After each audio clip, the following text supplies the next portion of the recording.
बिस्मिल्लाहिर्रहमानिर्रहीम अस्सलामुअलैकुम वरहमतुल्लाहि वबरकातुहू। उम्मीद है दोस्तों सब खैर व आफियत से होंगे। जैसे कि आपको पता है कि CS 502 की जो असाइनमेंट नंबर 2 है वो आई हुई है, जिसकी ड्यू डेट 17 अगस्त 2022 है। इस असाइनमेंट का सलूशन जो है वो आपने MS वर्ड के अंदर सबमिट करवाना है, यानी डॉक्स या डॉक फॉर्मेट के अंदर सबमिट करवाना है। इस असाइनमेंट के अंदर दोस्तों आपको जो है हफमैन एनकोडिंग टेक्निक का पता होना चाहिए, DFS यानी डेप्थ फर्स्ट सर्च एल्गोरिदम का आपको अच्छे से नॉलेज होना चाहिए। इस असाइनमेंट का जो पहला क्वेश्चन है, क्वेश्चन नंबर 1, उसके 5 मार्क्स हैं और इस क्वेश्चन के अंदर आपको एक हफमैन कोडिंग टेक्निक के अंदर कुछ लेटर्स गिवन है और उनका प्रीफिक्स कोड दिया गया और आपको कहा गया कि आपने इस प्रीफिक्स कोड को और इस लेटर को गिवन रखते हुए आपने इसका ट्री बिल्ड करके सिर्फ देना है। ठीक है, अब ट्री जो दोस्तों जब भी आपको लेटर्स और प्रीफिक्स कोड दिए जाएं तो बड़ा इजी है इसका ट्री बनाना। वो कैसे? वो इस तरह से, सिंपली आपने पहला लेटर लेना है, पहला जी A है और इसका प्रीफिक्स कोड क्या है 000, यानी 3 दफ़ा 0 है। तो ये कैसे लगाना है? बड़ा इजी है। सिंपली यहाँ पे आ जाएँ, चलें पहले पेंट पे रहता हूँ और ये आपको समझाता हूँ। देखें, उसके लिए दोस्तों आपने यहाँ पे लेना है एक ऐसे सर्कल और इस सर्कल के नीचे ऐसे एक लाइन ड्रा कर दी। सॉरी, एक मिनट, ये एक लाइन है, ये एक लाइन ली मैंने और ये एक लाइन ऐसे मैंने ड्रा कर दी। ओके, ये लाइन ड्रा करने के बाद इसके नीचे मैंने एक और सर्कल लिया और इस सर्कल को ऐसे मैंने ड्रा कर दिया। ठीक है, तो दोस्तों ये सर्कल मैंने इस तरफ लेफ़्ट साइड पे ही क्यों ड्रा किया? क्योंकि आपको पता ना कि हमारे किसी भी जो वर्टेक्स, इसे हम वर्टेक्स कहते हैं, इस वर्टेक्स के लेफ़्ट साइड पर जो वैल्यू होती है वो होती है 0। क्या वैल्यू होती है? 0। और जो राइट साइड वैल्यू होती है वो होती है 1। ओके, समझ आई इतनी बात की? तो ये मान लो आपके पास यहाँ पे है जी एक और वर्टेक्स और ये वर्टेक्स इस तरह से अटैच है। ठीक है, कुछ इस तरह से। ओके, इस तरह से अटैच है। तो इस तरह से अटैच होने के बाद ये होगी इसकी वैल्यू, लेफ्ट साइड वाली वैल्यू होती है 0, राइट वाली एज की ये लाइन होती है ना, इसको हम एज कहते हैं। तो किसी भी वर्टेक्स के लेफ्ट साइड पे जो एज होता है इसकी वैल्यू 0 होती है, राइट साइड पे जो एज होता है इसकी वैल्यू 1 होती है। ओके, इतना समझ आ गई? ओके जी। अब दोस्तों हमें पहली वैल्यू किस तरफ क्या मिली हुई थी? A की पहली वैल्यू मिली हुई है जनाब 3 दफ़ा 0, यानी पहला डिजिट भी 0 है, दूसरा भी 0, फिर तीसरा भी 0। यानी आपने, इसका मतलब है A बनाने के लिए आपने लेफ्ट साइड पे ही सिर्फ मूव करना है, क्योंकि लेफ्ट साइड भी 0 होता है ना, तो लेफ्ट साइड भी 0 करना है। तो पहला हमें एक 0 मिल गया, अभी 2 0 और चाहिए। 2 0 और कैसे आएंगे? सिंपली आपको एक और यहाँ पे वर्टेक्स ड्रा करना पड़ेगा और इस वर्टेक्स के लिए आपने एक उसके बाद एक लाइन भी ड्रा करनी पड़ेगी, यानी एक एज ड्रा करना पड़ेगा। ये आपने एज लगा दिया। अब इस एज की क्या वैल्यू है जी? इस एज की वैल्यू भी यहाँ पे क्या होगी? 0 वैल्यू होगी। ठीक है, तो ये इसकी वैल्यू होगी 0। ये 0 वैल्यू लगने के बाद, एक मिनट का थोड़ा मैं साइज़ इंक्रीज़ कर दूँ आपकी आसानी के लिए। ठीक है, ओके, डन हो गया। अब ओके, इसको मैं थोड़ा रिमूव कर देता हूँ यहाँ से। ओके, अब दोबारा बनाते हैं। तो यहाँ पे इसकी वैल्यू क्या होगी? यहाँ पे वैल्यू होगी इस एज की 0। अब दोस्तों कितनी 0 आपको मिल गए? अगर हम इससे इस वर्टेक्स पे आए तो एक 0, फिर इस वर्टेक्स पे आए तो 2 0 मिल गए, लेकिन हमें 3 0 चाहिए। तो 3 0 कैसे आएंगे? आपको इसके नीचे एक और, इसके लेफ्ट साइड पर एक और बनाना पड़ेगा वर्टेक्स, यानी यहाँ पे तरतीब से जाते जाना है, तरतीब से नीचे आते जाना है। और अगर आपको 0 चाहिए तो लेफ़्ट साइड पे वर्टेक्स बनाएं, अगर आपको 1 चाहिए तो आप राइट साइड पे वर्टेक्स बनाएंगे। समझ आ गई इतनी? ओके जी। तो सिंपल आपने यहाँ पे ये एज लगाया और एज लगाने के बाद इसकी वैल्यू आपने सेट कर दी कितनी बड़ा? 0। ओके, तो अब देखें ये आपका फर्स्ट 0, सेकंड 0, थर्ड 0, 3 0 मिल गए, लिहाजा इस वर्टेक्स के अंदर वैल्यू अब आ जाएगी A। ठीक है जी, इतना समझ आ गई? ले जी, आपका ये बन गया जनाब, पहला जो है वो एक लेटर मिल गया आपको। अब उसके बाद देन दूसरा लेटर कौन सा जी? B। तो B के लिए क्या वैल्यू है? B के लिए वैल्यू है 0 0 1, यानी 2 0 1 1। तो पहला 0 ये है, दूसरा 0 ये है, फिर उसके बाद ये आपको 2 0 मिल गए। ऊपर से नीचे की तरफ आते हैं हमेशा, ऊपर से नीचे की तरफ जब आपको प्रीफिक्स कोड दिया जाए तो ऊपर से नीचे की तरफ आते हैं। तो ये पहला 0 है, दूसरा ये 0 है और तीसरा मेरे लिए 1। तो 1 कैसे आएगा? तो इस वर्टेक्स से आगे आपने 1 चाहिए आपको, तो इस वर्टेक्स के राइट साइड पे आप जाएंगे तो 1 मिलेगा आपको। सो आपने इस वर्टेक्स के राइट साइड पे ऐसे क्या लगा दिया, एक वर्टेक्स, और इसका यहाँ पे ऐसे एज लगा दिया। एज लगाने के बाद आपने इसकी वैल्यू सेट कर दी 1। ठीक है, जैसे इसकी वैल्यू 1 सेट की तो अब देखो ज़रा 0 0 1। सो ये आपको कोड पूरा हो गया, तो लिहाजा ये वर्टेक्स की वैल्यू क्या जी बी। तो जहाँ पे आपका कोड कंप्लीट हो वहाँ पे उस वर्टेक्स में आपने वैल्यू अपना लेटर पुट कर देना होता है। तो इतनी समझ आ गई। ऐसे ही बाकी भी सारे आप बनाएंगे। तो सिंपली ऐसे ही करते करते हमने ये सारा पुट कर दिया। तो जनाब ऐसे ही बड़ा ईजी था, मैंने सिर्फ आपको 2 स्टेप्स समझाया, बाकी स्टेप आप खुद कीजिएगा। अब तो ये जनाब इसका सोल्यूशन है। ये देखो, ये ऊपर से नीचे की तरफ पकड़ना है तो 0 0 0 तो ए मिल गया। उसके बाद बी के लिए 0 0 1 बी मिल गया। सी के लिए मुझे चाहिए था 0 1 0। तो ये देखें, यहाँ से 0 फिर 1 लेना, तो यहाँ से आपने राइट साइड पे हो गए, यानी लेफ्ट में नहीं आप जाना। लेफ्ट से पे क्यों नहीं जाना, क्योंकि वहाँ पे 0 है, हमें चाहिए 1। तो पहले 0 के बाद हमें चाहिए 1, तो यहाँ से हम यहाँ पे आ गए। उसके बाद हमें चाहिए 0, तो यहाँ से हम यहाँ पे लेफ्ट साइड पे आ गए, तो ये हमें मिल गया 0 1 0। उसके बाद हमें चाहिए नेक्स्ट डी के लिए हमें चाहिए 0 1 1, यानी पहले एक 0 यहाँ तक एक 0 मिल गया। उसके बाद हमें चाहिए 1, तो 1 लेने के लिए हम यहाँ पे राइट साइड पे आए, 1 मिल गया। उसके बाद हमें चाहिए एक और 1, तो एक और 1 लेने के लिए हमने फिर राइट साइड पे गए, तो राइट साइड पे यहाँ पे आ गया, हमें मिल गया डी। तो ये आपका फाइनल ट्री बन गया जनाब, हफमैन एनकोडिंग ट्री। चलें, ये क्वेश्चन नंबर 1 कंप्लीट हो गया। क्वेश्चन नंबर 2 क्या जी, क्वेश्चन नंबर 2 में आपको एक ग्राफ गिवन है और इस ग्राफ के अंदर आपने क्या निकालने हैं, आपने फाइंड करने हैं जनाब जी अपने सारे के सारे tree edges, forward edges, back edges and cross edges. तो सबसे पहले दोस्तों ये जो है इस ग्राफ के अंदर, ये जो DFS डेप्थ फर्स्ट सर्च का आपको जो ग्राफ गिवन है, इस ग्राफ के अंदर ट्री एजिस कौन से हैं, फॉरवर्ड एजिस कौन से हैं, बैक एजिस कौन से हैं और क्रॉस एजिस कौन से हैं, ये वही बंदा बता सकता है जिसको इनका एग्जैक्ट आइडिया होगा, जिसको एग्जैक्ट इन्फॉर्मेशन है कौन सा एज यहाँ पे फॉरवर्ड एज है, कौन सा एज यहाँ पे क्रॉस एज है, कौन सा एज यहाँ पे ट्री एज है, कौन सा एज यहाँ पे बैक एज है। सो बड़ा ही इजी वे में समझाऊंगा। इंशाल्लाह ये वीडियो देखने के बाद आप इस काबिल हो जाएंगे कि आपको खुद ब खुद पता चलेगा कि यहाँ पे फॉरवर्ड एज कौन से हैं। और नेक्स्ट आपको कोई भी ग्राफ अगर दिया जाएगा ना पेपर में, तो इंशाल्लाह आपको किसी से हेल्प लेने की जरूरत नहीं पड़ेगी, आपको खुद पता चल जाएगा जनाब ये वाला एज जो है वो हमारा फॉरवर्ड एज है, ये फलां एज है, ये फलां एज है। चलें बढ़ते हैं यहाँ पे पिक्चर पे। अब सिंपली आपने गोल करना है। देखो सबसे पहले दोस्तों ये जो ऊपर 2 वैल्यू हर वर्टेक्स, ये जो है ना गोल दायरे, ये इसे हम कहते हैं वर्टेक्स, और ये जो लाइंस है ना तीर, इन्हें हम कहते हैं एजिस।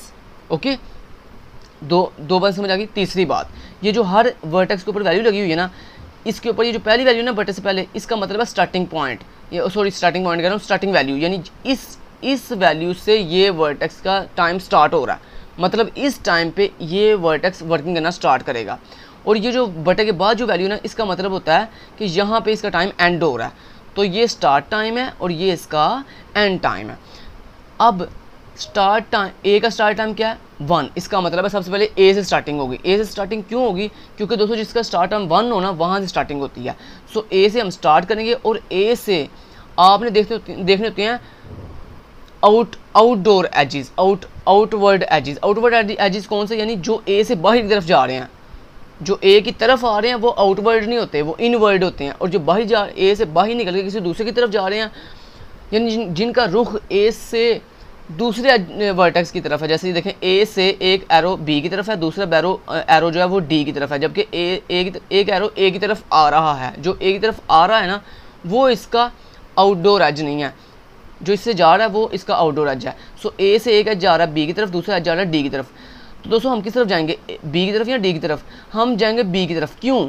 क्योंकि दोस्तों ए का स्टार्ट टाइम है 1, बी का स्टार्ट टाइम है 2, जबकि डी का स्टार्ट टाइम है 7। दोस्तों डी का जो डी है ना, इसका स्टार्ट टाइम जो कि 7 है। सो दोस्तों स्टार्ट टाइम जो है ना, जिसका जितना लेट शुरू हो ना, हम कोशिश करते हैं जिसका स्टार्ट टाइम पहले शुरू होना ना, हम उसे पहले प्रेफर करते हैं। सो दोस्तों ए से बी और डी की तरफ 2 रास्ते जा रहे हैं, लेकिन किसका स्टार्ट टाइम पहले शुरू हो रहा है, बी का या डी का? बी का, क्योंकि बी का स्टार्ट टाइम 2 पे शुरू हो रहा है, डी का स्टार्ट टाइम 7 पे स्टार्ट हो रहा है। सो हम बी को प्रेफर करेंगे। सो हम ए से आगे बी की तरफ। तो दोस्तों जब आप किसी एक वर्टेक्स से किसी दूसरे वर्टेक्स की तरफ जाते हो, किसी एक वर्टेक्स से किसी दूसरे वर्टेक्स की तरफ जाते हो, इसको हम, और जिस एज के थ्रू आप जाते हो उस एज को हम ट्री एज कहते हैं। उस एज को क्या कहते हैं? ट्री एज कहते हैं। समझ आ गई? तो यहाँ पे दोस्तों ए से बी की तरफ जो एज है ये ट्री एज कहलाएगा। इतनी समझ आ गई? आगे बढ़ते हैं। अब आप सोच रहे हो यार फॉरवर्ड एजिस, बैकवर्ड एजिस वो कैसे पता चलेगा? यार वो भी बताता हूँ, अभी पहले ट्री एज तो देखो गौर से। अच्छा, ए से बी की तरफ आए तो ट्री एज बन गया। अब दोस्तों आप कहाँ पे खड़े हो? अब आप खड़े हो ए आपने फिल कर लिया, यानी ए आपने कवर कर लिया। तो जो दोस्तों एक दफ़ा हम विजिट कर लेते हैं ना, उसको दोबारा विजिट नहीं करते। सो ए विजिट हो गया, इसको हम ऐसे क्रॉस कर देते हैं। उसके बाद हम आगे बी पे। अब बी पे दोस्तों कितने एजेस हैं जो आउटवर्ड जा रहे हैं? तो बी से एक एज जो है सी की तरफ जा रहा है, दूसरा जो है डी की तरफ जा रहा है। सो बी से सी का जो स्टार्ट टाइम है वो 3 है, डी का स्टार्ट टाइम 7 है। तो हम पहले किसकी तरफ जाएंगे, सी की तरफ। सो दोस्तों जिसकी तरफ जाएं वो वाला एज जो है ट्री एज कहलाता है। सो अब बी से हम आ गए हैं, सो बी भी विजिट हम निकाल दिया। सो हमने ऐसे बी को भी क्रॉस कर दिया और हम सी पे आ गए। सो सी को भी हमने ऐसे क्रॉस कर दिया। सो बी से हम जब सी की तरफ आए तो ये वाला जो एज है जो बी से सी को मिला रहा है ये भी क्या बन गया, ट्री एज बन गया। इतना समझ आ गई। चलो जी, अब सी से हमने सी से एक ही एज फॉरवर्ड एज है जो सी से निकल रहा है, जो कि कौन सा है, सी से ई की तरफ। सो सी से ई की तरफ हम अब जाएंगे तो ये जो एज सी से ई को मिला रहा है ये भी एज कौन सा जी, ट्री एज है। समझ आ गई। ओके डन हो गया। उसके बाद दोस्तों जब हम ई पे पहुंचे तो ई से जो है एज एक निकल रहा है जो निकल के वापस जा रहा है बी की तरफ, यानी बैक जा रहा है। तो दोस्तों जो एज एक वर्टेक्स से किसी दूसरे वर्टेक्स की तरफ वापस जाए, लेकिन शर्त यह है जिस वर्टेक्स की तरफ वो जा रहा है वो वर्टेक्स बैक, यानी ऐसा वर्टेक्स है जिसको हमने ऑलरेडी विजिट कर दिया हुआ है। तो देखो ई से हम जिस वर्टेक्स की तरफ जा रहे हैं यानी बी की तरफ, वो बी वर्टेक्स ऑलरेडी हमने विजिट कर लिया हुआ है। सो दोस्तों अगर एक वर्टेक्स से आप किसी दूसरे वर्टेक्स की तरफ जा रहे हैं, लेकिन जिस वर्टेक्स की तरफ आप जा रहे हैं वो वर्टेक्स ऑलरेडी आपने विजिट कर दिया हुआ है, तो दोस्तों उस एज को हम बैक एज कहते हैं। कौन सा एज कहते हैं, बैक एज कहते हैं। तो अब आप यहाँ पे सोच रहे होगे यार ए से हम जब बी की तरफ आए तो ये ट्री एज कहलाया, ये बैक एज कहलाया, दोनों में डिफरेंस क्या है मेरे भाई, दोनों में डिफरेंस ये था कि ए से जब आप बी की तरफ आए थे तो जिसकी तरफ बी की तरफ आप आए थे बी ऑलरेडी विजिट नहीं था हुआ। फिर आप बी से सी की तरफ आए, सी ऑलरेडी विजिट नहीं था हुआ। फिर आप सी से ई की तरफ आए तो ई ऑलरेडी विजिट नहीं था हुआ। लेकिन जब ई से आप बी की तरफ गए हो तो बी ऑलरेडी विजिट हुआ है।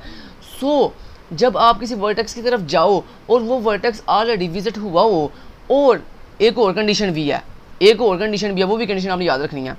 एक तो जिस वर्टेक्स की तरफ आप गए हो वो वर्टेक्स ऑलरेडी विजिट हुआ हो, दूसरा उस वर्टेक्स का जो एंड टाइम है ना वो भी फिनिश ना हुआ हो, वो भी कंप्लीट ना हुआ हो। तो दोस्तों ऐसा एज बैक एज कहलाता है, जैसे देखो जब आप ई पे खड़े हो तो ई का भी एंड टाइम क्या है, ई का एंड टाइम है 5, जबकि आप जिसकी तरफ जा रहे हो बी की तरफ, बी का भी एंड टाइम है 9। तो 5 में और 9 में बहुत फ़र्क है। यानी इसका मतलब है ई से जब आप बी की तरफ गए हो तो बी पे पहुंच के अभी बी का स्टार्ट टाइम बी का अभी एंड नहीं हुआ। ठीक है, बी का एंड कब होगा, जब ई का एंड टाइम बड़ा हो और बी जिसकी तरफ जा रहे हो उसका एंड टाइम छोटा हो। तो फिर इसका मतलब है आपके जाने से पहले ही वो वर्टेक्स जो है उसका टाइम एंड हो चुका है। लेकिन जब मैं ई से बी की तरफ गया हूँ तो ई का एंड टाइम 5 है और बी का एंड टाइम 9 है। इसका मतलब है जब मैं बी पे पहुंचा तो बी का एंड टाइम अभी फिनिश नहीं हुआ, इसलिए ये कौन सा एज कहलाएगा, बैक एज कहलाएगा। तो आपको समझ आ गई बैक एज कौन सा होता है, ऐसा एज जिसमें आप जिस वर्टेक्स की तरफ जा रहे हो वो वर्टेक्स ऑलरेडी आपने विजिट भी कर दिया हो, दूसरा जिस वर्टेक्स की तरफ आप गए हो उस वर्टेक्स का जो एंड टाइम है वो भी अभी फिनिश ना हुआ हो। तो ऐसे एज को हम बैक एज कहलाते हैं। समझ आ गई। चलो जी बैक एज की समझ आ गई। ओके जी, अब देखो नेक्स्ट, चलो जी बैक एज हो गया। बैक एज होने के बाद हम बी पे पहुंच गए हैं। अब दोस्तों बी से आपने दोबारा देखना है आप किस तरफ जा रहे हो, किस तरफ जा सकते हो। बी से हम जा सकते हैं सी की तरफ और बी से हम जा सकते हैं डी की तरफ। लेकिन कोशिश क्या करते हैं, कोशिश हमेशा दोस्तों ये करते हैं उस वर्टेक्स की तरफ जाते हैं जिस वर्टेक्स को ऑलरेडी आपने विजिट ना किया हो। सो अगर मैं बी से सी की तरफ जाऊँ तो मेरे भाई सी मैंने ऑलरेडी विजिट कर दिया हुआ है। अब बी से मैं डी की तरफ जा सकता हूँ क्योंकि डी को मैंने ऑलरेडी अभी विजिट नहीं किया हुआ। सो दोस्तों जब मैं बी से डी की तरफ आया तो बी से डी की तरफ जब मैं आया तो ये कौन सा, क्या मैं डी को ऑलरेडी विजिट मैंने किया हुआ है, नहीं। सो दोस्तों जब आप एक वर्टेक्स से दूसरे वर्टेक्स की तरफ जाओ और वो वर्टेक्स ऑलरेडी आपने विजिट अभी ना किया हो तो वो वर्टेक्स क्या कहलाता है, उसका एज कौन सा कहलाता है, ट्री एज कहलाता है। कौन सा एज कहलाता है, ट्री एज कहलाता है। समझ आ गई बात की। ओके जी, चलो जी बढ़िया हो गया। अब ये हो गया आपके ट्री एजेस भी समझ आ गई आपको बैक एजेस की भी समझ आ गई। अब देखो नेक्स्ट आप पहुंचे हो डी पे। अब डी पे जब आप पहुंचे तो डी को आपने विजिट कर लिया। अब डी से आप नेक्स्ट किसकी तरफ जा सकते हो, डी से आप जा सकते हो ई की तरफ, डी से आप जा सकते हो ई की तरफ। लेकिन देखो ज़रा ई ऑलरेडी विजिट हुआ है, यस हुआ है। क्या ई का फिनिश टाइम एंड हो चुका है, यस हो चुका है। तो मैंने आपको क्या कहा था, अगर जिसकी तरफ आप जा रहे हो वो ऑलरेडी विजिट हो चुका हुआ है और उसका रनिंग टाइम अभी फिनिश नहीं हुआ तो फिर वो बैक एज कहलाता है। लेकिन अगर दोस्तों जिसकी तरफ आप जा रहे हो वो ऑलरेडी विजिट हो चुका है लेकिन उसका जो फिनिश टाइम है वो भी एंड हो चुका है, तो दोस्तों ऐसा एज क्रॉस एज कहलाता है। ऐसा एज कौन सा एज कहलाता है? क्रॉस। तो बैक एज में और क्रॉस एज में जो है एक चीज़ कॉमन है, एक डिफरेंस है। बैक एज में और क्रॉस एज में जो कॉमन चीज़ है वो ये है कि बैक एज में भी जिस तरफ आप जा रहे हो वो ऑलरेडी चीज़ नोड वर्टेक्स विजिट हो चुका होता है। क्रॉस एज में भी जिस तरफ आप जा रहे हो वो ऑलरेडी विजिट हो चुका होता है। लेकिन बैक एज में और क्रॉस एज में एक चीज़ जो डिफरेंस है वो ये है कि बैक एज के अंदर जिस तरफ आप जिस वर्टेक्स की तरफ आप गए हो ना उस वर्टेक्स का फिनिश टाइम अभी एंड नहीं हुआ, जबकि जो क्रॉस एज होता है ये वो वाला एज होता है जिसमें आप जिस वर्टेक्स से आप जा रहे हो ना उस वर्टेक्स का फिनिश टाइम एंड हो चुका है। वो कैसे हमें कैसे पता चला? क्योंकि जब दोस्तों हम डी पे पहुंचे हैं तो डी का स्टार्ट टाइम क्या है? 7, यानी इसका मतलब है आप 7 वाले पॉइंट पे पहुंच चुके हो, जबकि ई जो है वो 0.5 पे ही एंड हो चुका था। इसका मतलब है 7 पे तो यार आप पहुंच चुके हो, तो ई तो 5 पे ही एंड हो चुका था, लिहाजा जो ऑलरेडी एंड हो चुका है लिहाजा वो कौन सा एज कहलाएगा? क्रॉस एज कहलाएगा। समझ आ गई? इतनी बात की अंडरस्टैंडिंग हो गई? ओके जी। अब मेरी बात सुनो ज़रा, इसका मतलब है अब आप डी से ई की तरफ नहीं जा सकते। क्यों नहीं जा सकते? क्योंकि दोस्तों क्रॉस एज होता है ना उससे आप कभी भी विजिट नहीं करते। सो जब आप डी से ई की तरफ नहीं जा सकते तो अब आपका यहाँ पे आगे कोई रास्ता नहीं है। तो जब दोस्तों आगे कोई रास्ता ना बचे तो फिर हम वापस जो है कहाँ चले जाते हैं? वापस अपने स्टार्टिंग पॉइंट पे चले जाते हैं, वापस अपने उस पॉइंट पे चले जाते हैं जहाँ से आपने स्टार्ट किया था। तो यानी आपने ए से स्टार्ट किया था ना, सो आप डी से ए पे वापस आ जाओगे। अब जब आप ए पे वापस आए हो तो ए पे वापस आने के बाद अब आप देखो ज़रा ए से कितने रास्ते निकल रहे हैं? ए से 2 रास्ते निकल रहे हैं, एक बी की तरफ एक डी की तरफ। बी ऑलरेडी आपने विजिट कर लिया हुआ है, डी आपने विजिट नहीं किया। सो जो आपने विजिट नहीं किया अब आप उसकी तरफ जाओगे। सो जब आप ए से डी की तरफ आए तो डी चूँकि आपने ऑलरेडी विजिट किया हुआ है इसलिए ये कहलाएगा फॉरवर्ड एज। फॉरवर्ड एज क्यों ये कहलाएगा? अब आप सोच रहे होगे यार ये बैक एज या क्रॉस एज क्यों नहीं कहलाया? क्योंकि उसकी एक रीज़न है। उसकी रीज़न मेरे भाई ये है, अब आप सोच रहे होगे यार जब हम ए पे पहुंचे हैं तो ए का एंड टाइम था, स्टार्ट टाइम था 1 और डी ऑलरेडी विजिट हो चुका हुआ है। सो ये तो यहाँ तो बैक एज है या फिर क्रॉस एज है। लेकिन आपने एक बात याद रखनी है, जब आप अभी जिस वर्टेक्स से दूसरे वर्टेक्स की तरफ गए हो और वहाँ पे आपको आगे कोई रास्ता नहीं मिला, यानी आप फिनिश हो गया आपका रास्ता, यानी आपको क्रॉस एज मिला वहाँ पे, तो जब आप किसी एक वर्टेक्स पे वापस आते हो क्रॉस एज के थ्रू, ये देखो ना आप डी से जब ई पे गए हो तो किस एज के थ्रू? क्रॉस एज के थ्रू ना। तो यानी यहाँ पे क्रॉस आ गया था, क्रॉस एज आ गया था। सो क्रॉस एज की वजह से आप आगे नहीं जा सके, लिहाजा आप क्रॉस एज की वजह से पीछे जाते हो वापस। तो जब दोस्तों आप क्रॉस एज की वजह से वापस जाओगे और वापस जाके नेक्स्ट जब आप किसी एज पे जाओगे ना तो वो वाला एज आपका फॉरवर्ड एज कहलाता है। लेकिन शर्त ये है फॉरवर्ड एज वो तब बनता है, वो एज फॉरवर्ड एज तब बनता है जब आप उससे एक स्टेप पहले जो है क्रॉस एज विजिट कर चुके हो। तो देखो ए से जब मैं डी की तरफ आया हूँ तो उससे एक स्टेप पहले जो है वो मैं डी से क्रॉस एज विजिट अभी करके आया हूँ, अभी क्रॉस एज विजिट करके आया हूँ। सो इसलिए ये क्या कहलाएगा? फॉरवर्ड एज कहलाएगा। समझ आ गई? तो फॉरवर्ड एज वो होता है जिससे एक स्टेप पहले आपको कोई रास्ता ना मिले, यानी आप जब आप फिनिश किया तो आपको एक क्रॉस एज मिला, क्रॉस एज की वजह से आप वापस जब बैकवर्ड आते हो तो उस बैकवर्ड आने के बाद जब आप जाओगे ना किसी दूसरे एज पर तो वो वाला एज फॉरवर्ड एज कहलाएगा। चलो जी, आपको ट्री एज की भी समझ आ गई, आपको बैक एज की भी समझ आ गई, आपको क्रॉस एज की भी समझ आ गई और आपको फॉरवर्ड एज की भी समझ आ गई। चलो जी, यहाँ पे आपका ट्री जो है वो इतना आपने सॉल्व कर लिया, इतना आपने ट्री सॉल्व कर लिया, यहाँ से लेकर यहाँ तक आपने सॉल्व कर दिया। अब आप जो है नेक्स्ट जो है किसी भी जगह से शुरू कर लो, लेकिन अब आपका इतना ट्री बच गया। तो ये जो बाकी ट्री बचा ना यहाँ से अब आप इस ट्री को फॉलो करो। अब इस ट्री में आपने स्टार्ट कहाँ से करना है? जिसका स्टार्टिंग टाइम सबसे कम है। सो दोस्तों जब आपने स्टार्ट किया आई से, स्टार्टिंग टाइम सबसे कम किसका है? आई का। सो आपने आई से स्टार्ट किया। सो आई से एक एज निकल रहा है के की तरफ, एक एज निकल रहा है जे की तरफ। दोस्तों हम किसको फॉलो करेंगे? जिसका स्टार्ट टाइम पहले है। तो पहले स्टार्ट टाइम किसका? के का, क्योंकि जे जो है वो 14 से स्टार्ट हो रहा है। सो हमने के से जो है के यहाँ से आई को विजिट कर लिया, आई के बाद हम जाएंगे के पे, यानी के को विजिट कर लिया।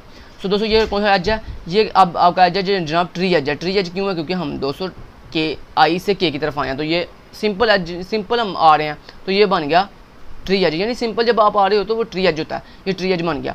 अब जब आप के पे आए तो के से आगे आप कहाँ जा सकते हो, के से आप जा सकते हो जनाब ए की तरफ, जो कि ऑलरेडी विजिट हो चुका हुआ है, और दूसरा ये भी कि के से जब आप ए की तरफ जाते हो तो के स्टार्ट हो रहा है 12 से, जबकि ए जो है वो 10 पे एंड हो चुका है। तो दोस्तों मैंने आपको ये भी क्या बताया था, जब आप एक वर्टेक्स से दूसरे वर्टेक्स पे जाओ और जिस वर्टेक्स की तरफ आप जा रहे हो वो ऑलरेडी विजिट भी हो चुका हो और उसका जो एंड टाइम है वो भी ऑलरेडी फिनिश हो चुका हो, तो ये एज कौन सा कहलाता है, ये एज क्रॉस एज कहलाता है। लिहाजा ये के से ए की तरफ जो एज जा रहा है ये क्रॉस एज है। उसके बाद आप के से डी की तरफ जा सकते हो। तो जब आप के से डी की तरफ जाओगे तो डी भी ऑलरेडी विजिट हो चुका हुआ है, एक चीज़। दूसरी चीज़ ये कि डी का जो एंड टाइम है वो भी फिनिश हो चुका हुआ है। वो कैसे, क्योंकि के का स्टार्ट टाइम 12 है और डी का एंड टाइम 8 है। सो दोस्तों जब आप 12 पे पहुंचोगे तो 8 तो ऑलरेडी फिनिश हो चुका है। सो ये वाला जो एज है के से डी की तरफ, ये भी कौन सा एज है, क्रॉस एज है। ये भी कौन सा एज है, क्रॉस एज है। ओके जी। सो दोस्तों जब आपकी ये भी क्रॉस एज हो गया, सो अब आप वापस जो है के से, जब आपको याद है ना, अभी मैंने आपको क्या बताया था, जब आपको क्रॉस एज मिल जाए तो क्रॉस एज के बाद जब आप नेक्स्ट आपको कोई रास्ता ना मिले, सो उसके बाद आप वापस कहाँ जाते हो, जहाँ से आप आए थे। सो आप के से कहाँ, के की तरफ किसकी तरफ से आए थे, आई की तरफ। सो वापस आप बैक आई की तरफ आ जाओगे। आई की तरफ आने के बाद अब आपको नेक्स्ट आई से के की तरफ तो आप चले गए, दूसरा आपका रास्ता कौन सा था, आई से जे की तरफ। जब आप आई से जे की तरफ आओगे तो यहाँ पे देखो, आई से जब आप जे की तरफ आए तो ये कौन सा एज है, ये आपका एज है जनाब जी ट्री एज है। कौन सा एज है, ट्री एज है। तो ट्री एज ये बन गया ट्री एज। तो आप जे की तरफ आ गए। जे की तरफ आने के बाद अब ज़रा देखो, जे से नेक्स्ट रास्ता किसकी तरफ जा रहा है, एक जा रहा है जनाब जी के की तरफ, एक जा रहा है बैकवर्ड आई की तरफ। अगर हम जे से के की तरफ जाएं तो के ऑलरेडी विजिट भी हो चुका है और के का एंड टाइम भी हो चुका है, क्योंकि देखें आई जे जो है स्टार्ट हो रहा है 14 से, जबकि के जो है वो ऑलरेडी 13 पे एंड हो चुका है। लिहाजा ये जो एज है ये क्रॉस एज कहलाएगा। जे से के वाला एज क्रॉस एज है। जबकि अगर आप जे से वापस आई की तरफ जाओ तो देखो, जे से आई की तरफ वापस आप जा रहे हो ना, एक वर्टेक्स से वापस जा रहे हो और जिस वर्टेक्स से जा रहे हो वो ऑलरेडी विजिट हो चुका है, लेकिन अभी उसका फिनिश टाइम एंड नहीं हुआ। तो आपको याद है मैंने आपको क्या बताया था, अगर आप एक वर्टेक्स से दूसरे वर्टेक्स की तरफ जाओ और वो वर्टेक्स ऑलरेडी विजिट हो चुका हो लेकिन उसका एंड टाइम अभी फिनिश ना हुआ हो, तो दोस्तों ये एज जो है वो बैक एज कहलाता है। कौन सा एज कहलाता है, बैक एज कहलाता है। क्रॉस एज ये तब बनता जब दोस्तों इसका फिनिश टाइम एंड हो चुका होता, लेकिन अभी इसका आई का फिनिश टाइम एंड नहीं हुआ, क्योंकि जे जो है वो पहले फिनिश हुआ है, आई जो है वो बाद में फिनिश हो रहा है, इसलिए ये बैक एज कहलाएगा। सो दोस्तों ये सारे के सारे एजेस के नाम, उनकी सारी डिटेल मैंने आपको सीक्वेंस से बता दी, जो आपको कोई नहीं बताएगा पूरे यूट्यूब के ऊपर। अल्हम्दुलिल्लाह मैंने आपको डिटेल से बता दिया कौन सा एज कैसे कहलाएगा, ये सारा डिटेल्स बता दिया। अब ये सारी सीक्वेंस मैंने यहाँ पे पुट कर दी हुई हैं। यहाँ पे देखो मैंने लिख दिया जनाब जी, सबसे पहले ए से बी की तरफ जो है सर ने बता दिया था ट्री एज कौन कौन से बन रहे हैं। यहाँ पे सारे काउंट कर लो, 1 2 3 4 5 6 आपको ट्री एज होनी चाहिए। यहाँ पे गिन लो, क्या ट्री एज 6 हमने बनाया है कि या ज़्यादा बना दिए हैं। देखो एक ट्री एज 1 2 3 4 5 और ये 6 और बूम दोस्तों हमने 6 एज बनाया है। वाकई एग्जैक्ट हमारा आंसर बिल्कुल ठीक है। उसके बाद नेक्स्ट देखो, नेक्स्ट फॉरवर्ड एज है सिर्फ ए की, कौन सा, ए से डी की तरफ। देखते हैं क्या आपने एक ही बनाया, यस देखें फॉरवर्ड एज हमने सिर्फ एक ही बनाया। ओके हमारा सोल्यूशन बिल्कुल ठीक है।